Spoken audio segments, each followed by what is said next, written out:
जब आपकी जान खतरे में हो और आप किसी पर भी भरोसा ना कर पाएं, तो आप क्या करेंगे? आइए देखते हैं। कहानी की शुरुआत में हम नेथन से मिलते हैं, जो कि एक हाई स्कूल स्टूडेंट होता है और अपने दोस्तों के साथ पार्टी कर रहा होता है, जहां उसके दोस्त उसे एक लड़की से मिलने का कहते हैं जिसका नाम कैरन है, जो कि नेथन को पसंद थी, लेकिन वो उसे अप्रोच नहीं करता शाय होने की वजह से। नेथन रात भर पार्टी एंजॉय करता है, जिसके बाद सुबह में उसकी आंख काफी ड्रिंक करने के बाद खुलती है और उसके पिता उसे लेने आते हैं, जो कि उस पर गुस्सा होते हैं। घर पर वो उसे बॉक्सिंग प्रैक्टिस कराते हैं, जहां वो उसे डांटते हैं कि अगर वो इस तरह नशे में होगा तो खुद को डिफेंड कैसे करेगा, लेकिन उसकी जान को किससे खतरा था यह हमें आगे पता चलेगा। नेथन अब अग्रेसिव होकर अपने पिता को नॉक करता है और उनकी प्रैक्टिस उसकी माँ आकर रोकती हैं। हम देखते हैं कि वो एक लविंग फैमिली होती है और डिनर के बाद नेथन कैरन को देखता है, जो कि अपने बॉयफ्रेंड से ब्रेकअप कर लेती है, लेकिन नेथन फिर भी उससे बात नहीं करता। अगले दिन वो अपनी साइकियाट्रिस्ट डॉक्टर बेनेट से मिलने जाता है, जहाँ वो उन्हें अपने सपने के बारे में बताता है कि किसी औरत को कोई आदमी मार रहा है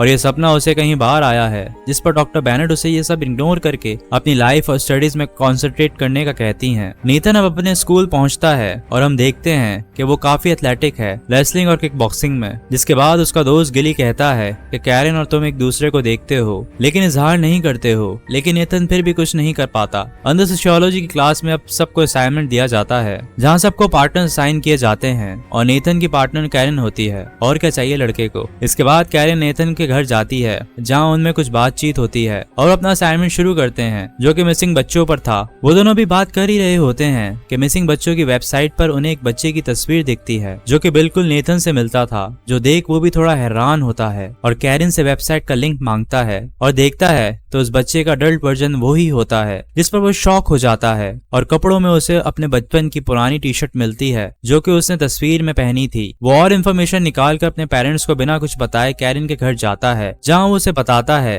कि ये बच्चा वो ही है। पहले वो यकीन नहीं करती है कि बस उसका वहम है, लेकिन जब वो उसे अपनी टी शर्ट पर सेम निशान दिखाता है तो वो भी हैरान होती है और नेथन उस वेबसाइट पर कांटेक्ट करता है, जहां हम देखते हैं कि उस वेबसाइट से नेथन को कोई ट्रैक कर रहा है और वो शख्स मिस्टर कॉजलो नामी आदमी को बताता है कि हमें वो लड़का मिल गया है। नेथन देखता है कि लैपटॉप से उसे कोई ट्रैक कर रहा है, जिस पर वो लैपटॉप बंद कर देता है। उसे अब घर पर अपने पेरेंट्स पर भी शक होता है और वो ये सब अपने दोस्त गिली को भी बताता है और कहता है कि उसके पास अपने बचपन के बस 2 ही तस्वीरें हैं और गिली बताता है कि एक तस्वीर क्रॉप की हुई है, जिस पर उसे और यकीन हो जाता है। जिसके बाद नेथन घर पर अपनी माँ से सवाल करता है कि क्या वो उसकी असल माँ है, जिस पर वो कहती हैं कि नहीं, लेकिन वो उसे सब बताने वाली थी और वो कहती हैं कि वो उस पर शक ना करे, जिस पर वो उनसे सच्चाई जानना चाहता है और वो नीचे केविन को भी लेने जाती हैं। लेकिन उसी वक्त गेट पर कोई आता है, जिन्हें नेथन से कुछ सवालात करने थे और मारा को उन पर शक होता है। वो लोग अंदर जबरदस्ती घुसते हैं, लेकिन मारा उनका सामना करती है जैसे वो भी फाइट करना जानती हो,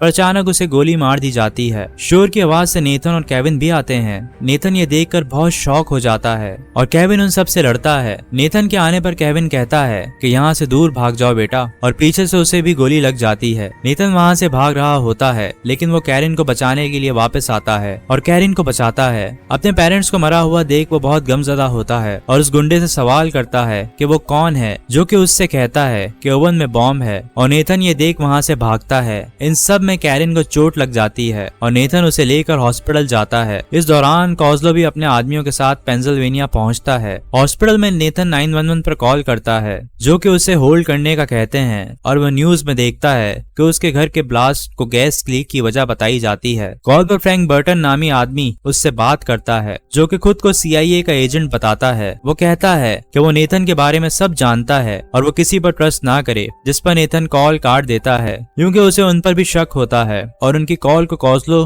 के लोग भी ट्रैक कर रहे होते हैं, जो कि कॉजलो को उसकी लोकेशन देते हैं। लेकिन हॉस्पिटल में डॉक्टर बेनेट आकर नेथन को वहां से निकालती है और कहती हैं कि वो उसके असली पिता की दोस्त हैं, जिसे भी उसकी हिफाजत के लिए कहा गया था। केविन और मारा की तरह नेथन कैरन को भी अपने साथ लेकर निकलता है, बैलून्स में अपने चेहरा छुपाते हुए, और CIA कॉजलो के लोग उनका पीछा करते हैं, जहां बेनेट उन्हें कहती हैं कि वो किसी पर भी ट्रस्ट ना करें, ना ही बर्टन पर वो नेथन को एक जगह का एड्रेस देती हैं और घर की कीज देकर वो उन्हें गाड़ी से जंप करने का कहती हैं ताकि पीछा करने वालों को डायवर्जन दें। और नेथन कैरिन के साथ जंप कर देता है, जहां वो दोनों रात फॉरेस्ट में बिताते हैं। सुबह नेथन कैरिन को घर जाने का कहता है क्योंकि उसकी वजह से कैरिन की जान को भी खतरा था, लेकिन वो उसके साथ ही रहना चाहती है। बर्टन ऑफिस में ब्रीफिंग देता है कि मार्टिन प्राइस नेथन के पिता ने कॉजलो से 25 लोगों की डेटा ड्राइव चुरा ली थी, जिनमें करप्ट लोगों के नाम थे, जहां मार्टिन की बीवी मारी गई और कॉजलो ने नेथन की तस्वीर गुमनाम बच्चों की वेबसाइट पर छोड़ दी ताकि नेथन का पता लगाया जाए। और कुछ दिन पहले उसे नेथन का पता चल गया, जहां उनके 2 एजेंट्स केविन और मारा भी मारे गए, जो कि CIA एजेंट्स और नेथन के फॉस्टर पेरेंट्स थे। और ये सुन बर्टन का बॉस उसे ये सब जल्दी खत्म करने का कहता है। बर्टन अब नेथन के दोस्तों पर भी ट्रैक लगाने का कहता है। उनके पास सिर्फ 36 घंटे हैं क्योंकि तब मार्टिन भी यहाँ पहुंच जाएगा नेथन को बचाने, और बर्टन को नेथन पहले चाहिए है। नेथन कैरिन के साथ अपार्टमेंट पहुंचता है, जहां उसे एक गन, एक फोन मिलता है इनक्रिप्टेड टेक्स्ट के साथ और कुछ तस्वीरें मिलती हैं। कैरिन अपने अंकल को कॉल करती है, पर ट्रैक की वजह से कॉल पर बर्टन होता है, जो कि कहता है कि वो उस पर ट्रस्ट करें, लेकिन वो उसकी कॉल काट देता है और कॉल कॉजलो भी ट्रैक कर रहा होता है। नेथन अब अपनी माँ की कब्र पर जाता है पिक्चर्स से मिले एड्रेस से, और उसे पता चलता है कि उसकी माँ का नाम लॉर्ना प्राइस था।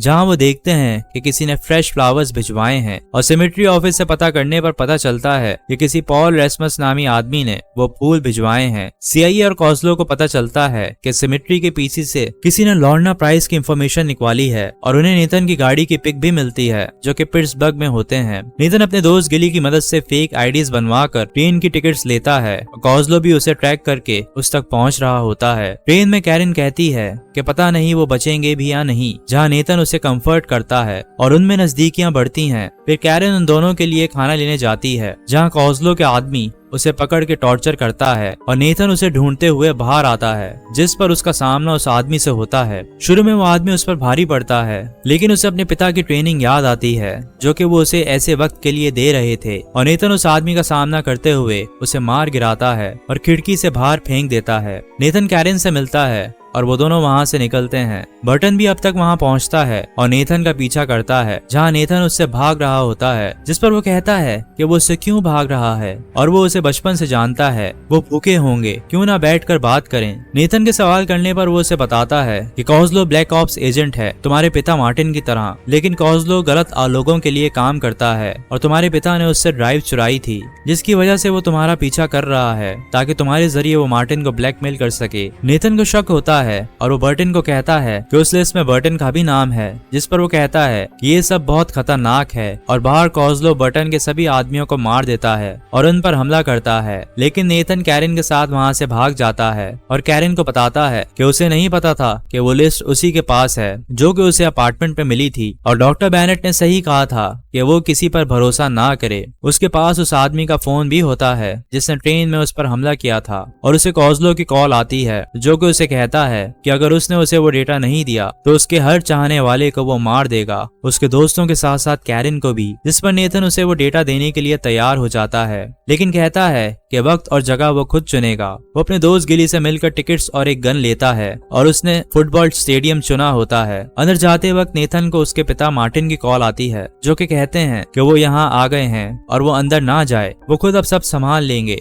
लेकिन वो उनकी बात नहीं मानता और खुद सब खत्म करने का कहता है। कॉजलो और उसका आमना सामना होता है, जहाँ कॉजलो उसे बताता है कि उसने ही उसकी माँ को मारा था, क्योंकि वो मार्टिन की लोकेशन नहीं बता रही थी। और नेथन को सब याद आ जाता है कि उस दिन बेड के नीचे वो भी था जब ये सब हुआ। नेथन उसे मारने वाला होता है, लेकिन कॉजलो उससे पहले सीट के नीचे से गन निकाल लेता है, पर नेथन उसे चकमा देकर वहाँ से निकलता है। और इस दौरान उसे मार्टिन की फिर कॉल आती है, जो कि उसे पार्किंग लॉट में कॉजलो को लाने का कहता है, और नेथन ऐसा ही करता है, जहाँ कॉजलो जाल में फंस जाता है और मारा जाता है। अब तक बर्टन भी वहाँ आकर नेथन को पकड़ता है, लेकिन उसका सुपीरियर आकर नेथन को छुड़ाता है और कहता है कि उसे पता है कि लिस्ट में बर्टन का भी नाम है। नेथन अब अपने पिता से बात करता है और कहता है कि वो उनसे मिलना चाहता है, जिस पर वो कहते हैं कि ऐसा नहीं हो सकता है। वो उससे प्यार करते हैं और हमेशा उन्होंने उस पर नजर रखी है, लेकिन वो उससे फिलहाल नहीं मिल सकते हैं। और नेथन के देखने पर वो वहाँ से चले जाते हैं। इसके बाद डॉक्टर बेनेट भी वहाँ आती हैं, जो कि कहती हैं